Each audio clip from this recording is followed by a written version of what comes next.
The sharp click of my wedding ring against the mahogany nightstand shattered the suffocating silence like a gunshot. I watched as the band spun, a golden blur reflecting the muted glow of the bedside lamp, before it wobbled and settled with a dull, lifeless thud.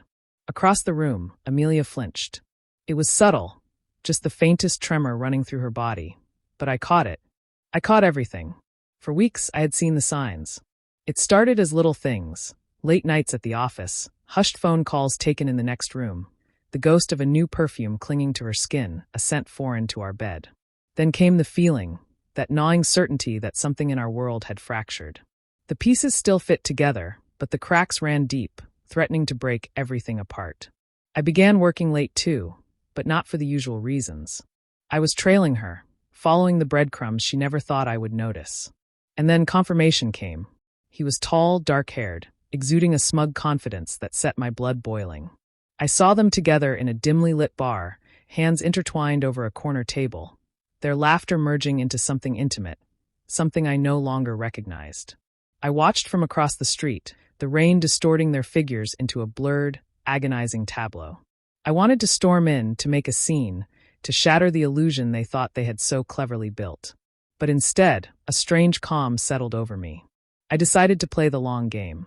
I didn't confront her that night, or the next. Instead, I observed. I collected evidence. I planned. I even scheduled a couples therapy session, a cruel, deliberate irony. The perfect stage for the final act. That night, I arrived home early, setting the scene with meticulous care. 2 glasses of wine, our best, the bottle we reserved for anniversaries. The record player murmured the soft, melancholic notes of Kind of Blue, the album that had once been the soundtrack to our love. A bittersweet echo of what we had been. When Amelia walked in, her smile flickered for a fraction of a second before she forced it back into place. It was a mask, one she had worn too often these past few weeks. "Wine?" she asked, her voice too casual, too careful. "Of course," I said smoothly, betraying none of the turmoil roiling beneath my skin. "I thought we could unwind before therapy." She took the glass, her fingers trembling slightly as she lifted it to her lips. She hadn't removed her coat, a dark trench that enveloped her frame like a shadow. "Everything okay?" she asked, her eyes darting around the room, searching for something unseen. Or perhaps searching for an escape. "We'll talk about it in therapy," I replied, holding her gaze. That was when I slipped off my ring. The simple gold band that had once symbolized a lifetime of promises.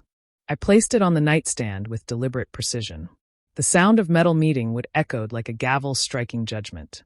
That was when I saw it, the flicker of panic in her eyes. A quick, almost imperceptible movement beneath her coat. And when her left hand emerged, the platinum band, the one she had stopped wearing weeks ago, was back on her finger, as if she believed it could shield her from the storm she knew was coming. The therapy session was a masterclass in controlled destruction. I laid it all bare. The late nights. The secret meetings. The man whose name I now knew, Riley. I produced photos, text messages, even a hotel receipt, each piece of evidence slicing through her defenses. The therapist, a young woman with wide, startled eyes, looked as though she were witnessing a slow-motion car crash, helpless to stop it. Amelia denied everything at first, stammering, pleading, her carefully constructed facade crumbling. But the truth was undeniable. Her denials twisted into choked sobs, which then collapsed into desperate, pitiful pleas for forgiveness. "It just happened," she wept, gripping my hands, her fingers cold and desperate. "I don't know how. I love you. I swear I do." I looked at her, really looked at her, and saw only a stranger in the eyes of the woman I had once given 15 years of my life to. "You know," I said softly, my voice carrying a chilling calm, "Riley called you earlier. He seemed concerned about our session." Her face drained of color. She hadn't known that I had gone to him first. She hadn't known that I had stood in his doorway, watched the fear flicker across his smug features as realization dawned. She hadn't known that he had cowered, scrambling to betray her in an instant to save himself. He had spilled everything, names, dates, details. He had offered her up like a sacrifice, desperate to escape the consequences. And so, right there, in the sterile glow of the therapist's office, I delivered my final blow. A friend of mine, a lawyer, had been waiting just outside. He walked in, cool and professional, and placed the divorce papers in front of her.